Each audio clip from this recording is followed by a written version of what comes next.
Mummy हाय mummy मेरो mummy चाहिँ यहाँ बारीमा साग टिप्दै हुनुहुन्छ है। यहाँ लसुन बारीमा यो चाहिँ हामी आफैले रोपेको साग। मम्मी चाहिँ साग टिप्दै हुनुहुन्छ।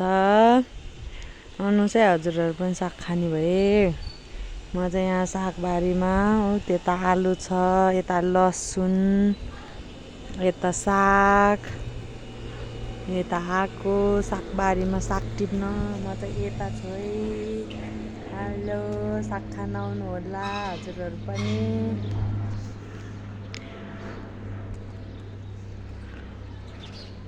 मम्मी साग बेच्ने हो ए मम्मी?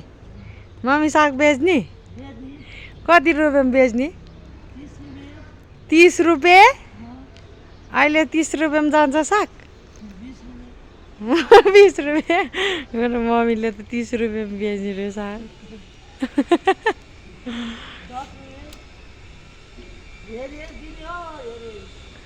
सागको भाउ, मुठाको भाउ। ल साथीहरू आउनु होला लोकल साग खानलाई। आफैले रोपेको केही पनि हालेको छैन यसमा चाहिँ। बारी यस्तो राम्रो छ, आउनु होला लिनलाई भन्नु। म एक मुठा गिफ्ट दिएर पठाउँछु। By by.